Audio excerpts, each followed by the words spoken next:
everyone, this is Marika and welcome back to another session of guidance and counseling. So, in our previous sessions, we've seen what is guidance and what is counseling. We also discussed the different principles of guidance and different principles of counseling. We have also seen the purposes of guidance and counseling. So, we have just seen the need for guidance and counseling, right? We will see what are the different scopes of guidance and counseling. Human being, as we've been seeing, human being have different stages in life. We have individual differences, right? So the problems that we face in our life also differs from one individual to another individual. In the same phase of our life, at the same age of our life, the problem one person is facing is not necessarily the problem the other person is facing. So people face problem throughout their lives. So we have to overcome that problem to move on to the next stage. We have to cope up with that problem. Therefore, people need assistance, people need guidance and counseling to cope up with those problems, to deal at different stages of life. Guidance and counseling therefore has vast scope. We will see one by one what are the scopes of guidance and counseling. The first one is guidance and counseling for personal needs or personal problems. So as we have discussed, guidance and counseling helps an individual to adjust to new environment, to new situations, and also it will help the individual to cope up from certain problems that he or she might be facing in their personal life. It helps individual to adjust to their physical and social environment. If we have any kind of problems, personal problems, we can seek guidance. People seek guidance for personal problems that they face in life. Also, if there's any kind of emotional or psychological problem that is faced by an individual, that is faced by a child, guidance and counseling helps to solve those problems as well. To cite an example, there can be students, there can be children who is facing financial crisis or is from a broken family. So these are all personal problems, social problem of a particular person. So the guidance counselor, the person who's providing the counseling, can help the child by giving tips on how to overcome those problems or how to adjust to such problems. The counselor provides help to the students or to a child or to an individual who's facing personal problems. Next, we have guidance and counseling for educational needs and problems. So proper guidance and counseling helps the student to have a transition from home to school, a satisfactory transaction. Also, guidance and counseling helps to assess learning difficulties as well as reduced learning abilities. So what happens? Every child is different. When the child goes to school, there may be certain learning difficulties which were not identified by the parents. In the very beginning, the parents and the teachers might not know about the learning difficulties or reduced learning ability of a child. Guidance and counseling helps to assess the learning difficulties as well as reduced learning ability of the child.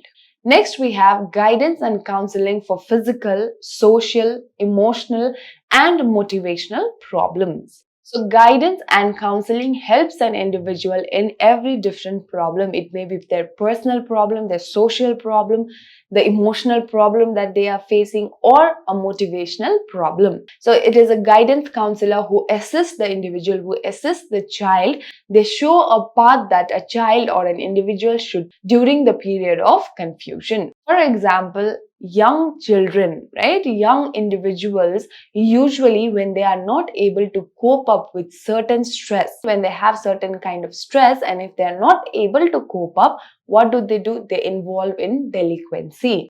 Guidance and counseling helps them overcome that problem.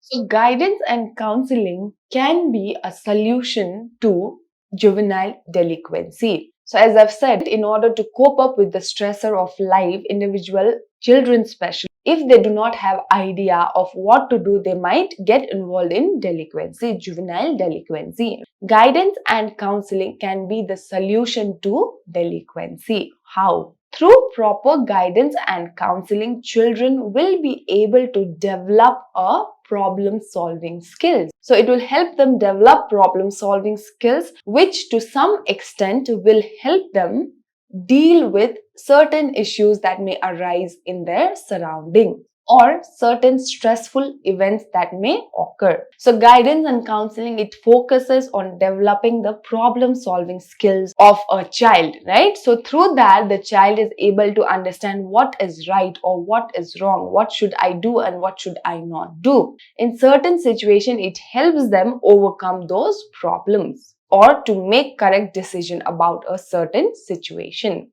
Next, we have guidance and counseling for vocational, occupational and professional needs. So we have been discussing this. It will help the student to choose the correct education program according to their interest, according to their capabilities. It also helps an individual to choose a right occupation.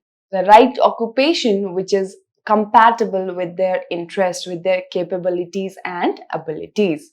And also, when we think about it, if the student is guided towards his desired career path, I want something, I am interested in taking up a certain course. If the student takes the correct educational program, later on the job that I achieve as a teacher will be a satisfactory factor for me because it is based on my interest, it is based on my abilities.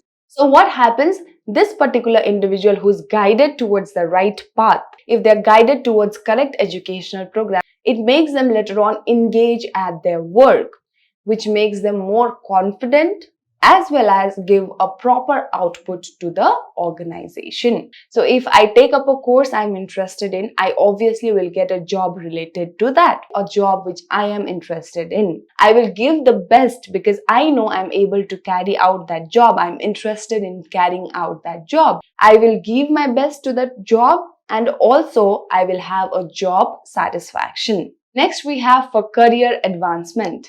So unlike ancient India, unlike earlier days in India, we now choose career based on our interest. We have the option to choose career according to our interest and our abilities. So with professional guidance and counseling, when proper guidance and proper counseling is provided, people are able to make the right career choices. So I have been explaining this till now, how guidance and counseling helps us to choose a right educational program henceforth according to our interest.